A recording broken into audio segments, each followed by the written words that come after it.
All right, CNT120, Chap2Lab. The last podcast, we got the Drawio diagram attached to our drive. And actually, if we go back to our drive, I should see that diagram that we created a little bit ago. We have it attached to our drive, and we have a couple icons in here. All right, so now let's look at creating this diagram. If you remember, maybe like back in art class or something, as you were doing something the first time, the teacher was kind of like, do what I'm doing, just kind of copy what I'm doing. And that was a way to learn a technique or a style or whatever. Well, same thing here. I'm going to have you duplicate this in this tool to understand how to use this and start building diagrams that you might need for documentation. We're definitely going to need this for our network design lab. And this will also be useful for future classes and future things in your job. So we're going to take this, because this is what we started earlier, and we're going to add to this to make this our diagram 1. I have a couple tips here. If I use the search shapes, I'm going to go here to the top. If I use the search shapes, that'll help me find my icons a little bit quicker.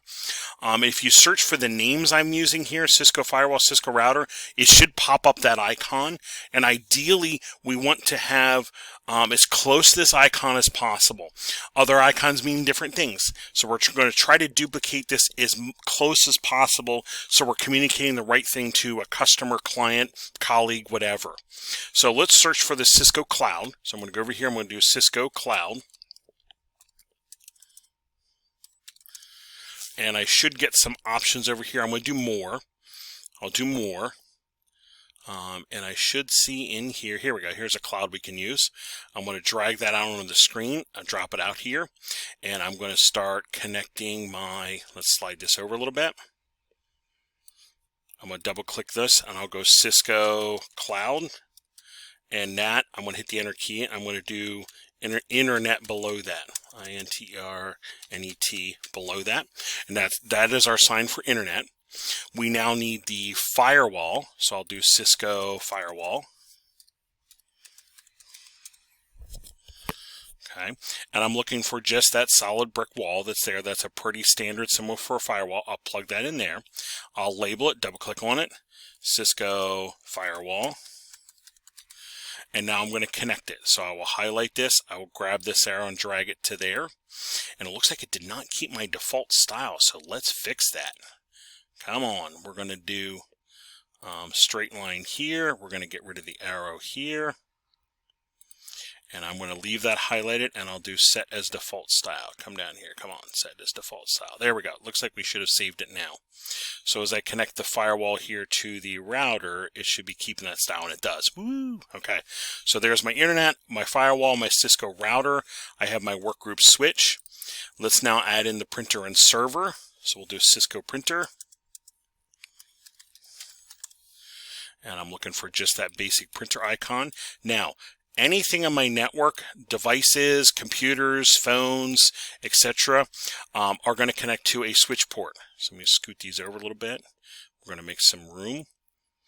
My router is usually just an in and out device, from the ISP into us and in, out to ISP. So things like printers, servers, etc., are all going to be connecting to a switch port. So we'll connect those two. I'll label this Cisco printer. And this would be a printer that everybody in this part of the network would be able to print to. So let's do Cisco server and add that next piece in here. Cisco server, we'll do more results. I'm going to try to find just a basic file server would be good. We'll slide that over there. I'll label it Cisco file server. And I will connect that to my switch. There we go. So we have that now, and now we're going to do this part. Let's do the access point and laptop, and then we'll do these last. So let's do Cisco access point. And we're looking for this basic icon here. And again, access points are going to connect to a switch port. So let's do Cisco access point. Oop, I forgot an S over there. Let's add that S back in there. Yeah, if you have a typo or anything you need to fix, if you just double click on it, that'll light up and you can click in there and fix where you need to. I'm going to connect the access point to the switch. It's going to go to a switch port. Again, it needs access to the network, and that's what the switch is going to give you. And secondly, more than likely the switch is going to be powering the access point. So it would actually get its power from the switch to the unused data wires, if you will. So there's my access point. And now I'm going to put a laptop down here to show that that is the wireless part of my network. So I'll do Cisco laptop. And let's grab this real basic icon here. Again, I'll label Cisco laptop. And I'm going to connect these two like I have been doing, but I'm going to alter this one a little bit. So this one, I'm going to alter this line. I'm going to highlight the line and come over here to where the style is. And I should be able to pick in here like a dotted line. It doesn't really matter which one, but I'm going to use that to show that that's wireless. It's not a physical connection. It's a wireless connection. All right, last but not least, we want to do the phone and the PCs. Okay, so let's look for Cisco IP phone. And we're going to end up work smarter, not harder on this one. So I'm going to put the Cisco IP phone out here. I'll label it Cisco IP phone. And I'm going to do Cisco, I think this is a workstation or Cisco PC. I'll do it, search for Cisco PC.